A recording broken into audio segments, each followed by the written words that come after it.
Will the recent surge in cash-out refinances spell doom and gloom for the Silicon Valley housing market? Coming up on this week's Silicon Valley Snapshot.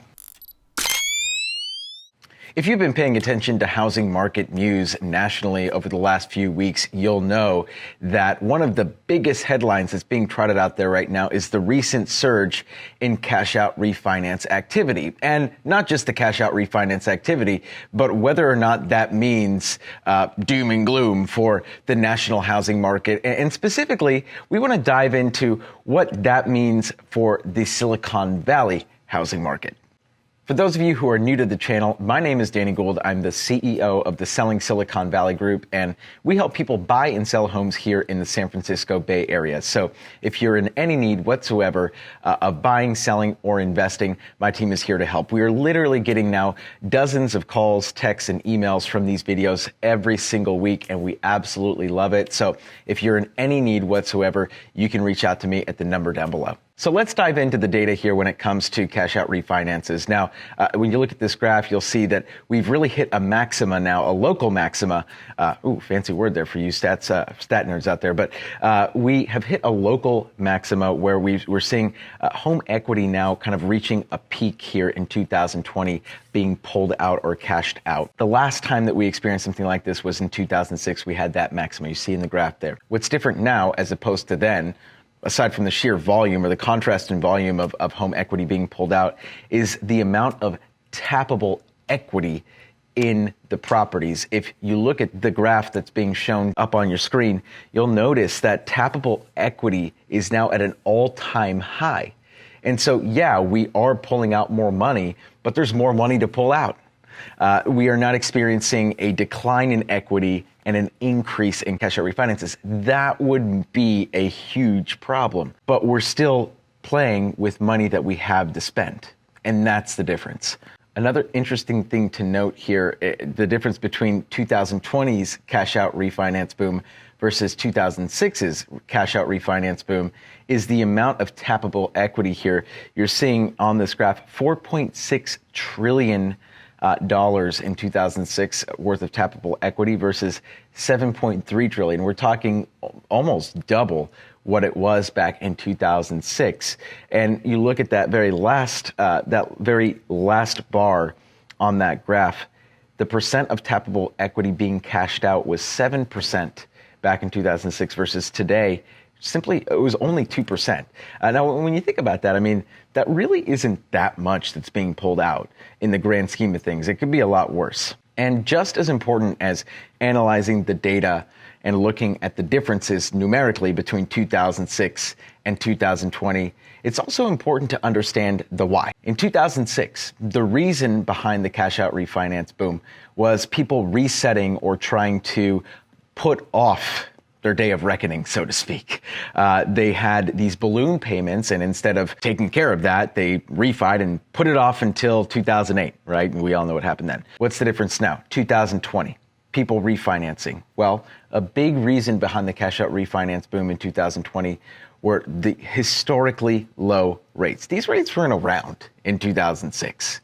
Right? These rates were here in 2020, and the majority of Americans, I would argue, the majority of Americans refinanced not because they needed the money. They didn't pull out the equity because they absolutely needed it. Sure, some people may have, but I would argue that a vast majority of Americans, especially a vast majority of Silicon Valley homeowners, are pulling out cash-out refinancing because, hey, 2.5% interest rate is pretty darn good, and they want to lock that in for the next however many years they have left on their loans. So that is the reason, truthfully, I believe, why most people are doing the refi. And at the same time, they're like, okay, we're going to pull out a little bit of cash. We maybe do some remodels, maybe set some aside. And right now, I mean, that is way better. That is a way better rate than you'd be getting on a HELOC or something like that, where you could, set aside that money and not actually use it versus, a HELOC right now. It just doesn't make any sense to do a home equity line of credit when you could just do a cash out refinance and just put that money in the piggy bank, and it's essentially doing the same thing at a much better rate. That is really, in my opinion, and after researching and looking at all these numbers, why we're experiencing this surge in cash out refis. Is this cause for concern in terms of Americans running out, or Silicon Valley homeowners in particular, running out of equity, falling underwater, going underwater, and then having to go into foreclosure or having to put their, getting foreclosed on by the bank. That is really the million-dollar question. That's the reason why people are scared. That's why people see this kind of data, see this kind of information, and project a housing crisis. The fact that the average cash-out refinance only tapped into 2% of the homeowner's equity should be indicative of the fact that we are far from an actual crisis when it comes to people using their homes as a piggy bank to the point where they no longer have any equity in the property. That simply is not going to be the case. There's no data here to indicate that that's the case. Now, that being said, in 2020, there are many projections, many reputable projections showing a surge in foreclosures in 2021. If you look at the graph that you're seeing on your screen, you'll notice that in 2020, we were 161,000 foreclosures short of the 3-year trailing average, which basically means that we had way less foreclosures in 2020 than we were used to experiencing. Why is that? Well, forbearance is a big part of it. Forbearance allowed a lot of people that would naturally already have been foreclosed on to get a to receive a get out of jail free card. Now, here's the thing. At some point in 2021, their day is going to come. And so we are going to see a surge in foreclosures because we had all that shadow foreclosures, just how we talk about shadow inventory, right? We have this shadow foreclosure market that will see its time. That coupled with, we have to expect that a percentage of the people who are in forbearance now that don't fall under that category, the one that we just discussed, will also succumb to the pressures that are, the financial pressures that they're under right now, and get foreclosed on as well. Very interesting note by Rick Sharga of Realty Track. There were about 250,000 loans in foreclosure prior to the pandemic before the various moratoria were put in place. Exactly what we just said. It's likely that most of these foreclosures will restart at some point during the new year.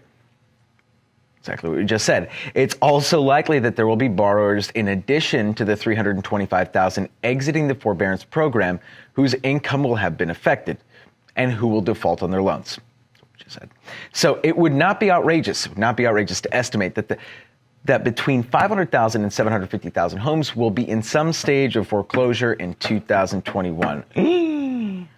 Well, that sounds like a lot, but when you look at the numbers in 2006, between 2006 and 2014, about 9.3 million households went through foreclosure, gave up their home to a lender, or sold in a distressed sale. 500 to 750,000. That's a lot. I think that is an upper bound estimate versus a 9.3 million households. Huge difference in the number of households undergoing some sort of a sale under duress, whether it be foreclosure, short sale, etc. Here's the thing, and I've talked about this. If you've been watching my videos for any period of time, you will know that we've discussed at length the fact that the Silicon Valley marketplace is behaving so exceptionally well right now that the majority of counties right now are experiencing, especially in the single family sector, a huge boom, a huge surge in pricing. It would be nearly impossible for any homeowner, especially in the single family sector in the San Francisco Bay Area, to go into foreclosure. Why? Because there is too much equity in the property right now. With all of the equity gains that homeowners are experiencing right now, even if they were leveraged up to the neck, they're starting to be able to breathe a little bit more. The equity that they're building right now is giving them that ability to breathe. There is no indication right now that anywhere in Silicon Valley we're going to be experiencing a foreclosure crisis simply because of the amount of equity that's being built in the system today. And if you've watched my videos before, you'll know that that equity isn't going anywhere. If anything, the market will stabilize in the next few months and we're going to see more homes, more inventory come on the market. Yes, we're going to have some forbearance issues. We're going to have some people going into a duress sale, a stress sale because they're no longer able to afford their home. That's a sad reality of the pandemic. Yes, we're going to experience more people after they get their vaccine decide, hey, honey, remember the fact that remember how, right before the pandemic, we were going to put our home up on the market, but then we got scared. But now we want to go back and be next to Sally and her 3 kids and the 3 grandkids in Utah. Yeah, we want to move to Utah. Okay, great. So we're going to see some of those people that were originally planning to sell in the early parts of 2020. I have many clients that are like this that are going to be making the move. And so that shadow inventory, which we've discussed, will come on the market at some point. That, in addition to the stressed sales right now that we are going to expect to see at some point in 2021, that will compound. That will have an effect on the marketplace. We will see more homes come on the market. But with the massive amounts of equity gain that we've made up until this point, and the fact that the demand is seemingly going nowhere, the buyer demand is at an all-time high at this point. When you look truly at what's going on right now versus this same time, or even in February of last year, the demand is not going anywhere. And so when you look at what's going on in the marketplace right now and the projections for what we'll see in 6 to 12 months, stabilization is a given.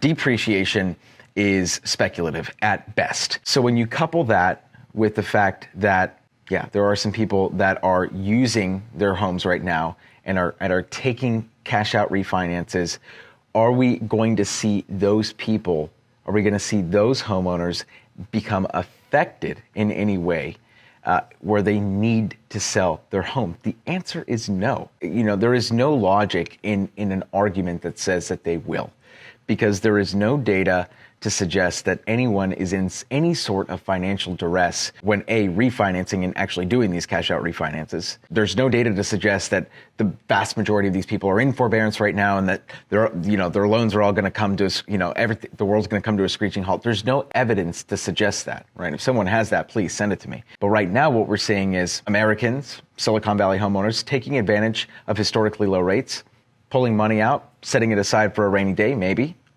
but the amount of equity that they're tapping into is 2%. That's not a lot of equity. In fact, way more than 2% equity has been made on almost every home in Silicon Valley since the beginning of 2021. So in a way, all of the equity that was pulled out in 2020 has already been made up for with the equity gains in 2021. So for any of you who are sitting back at home right now wondering if these cash-out refinances are going to bring or spell doom and gloom for the Silicon Valley marketplace, that is simply not the case. And if you're buying right now, if you're sitting on the sidelines expecting this to impact the market significantly to the point where prices are going to drop, you're mistaken.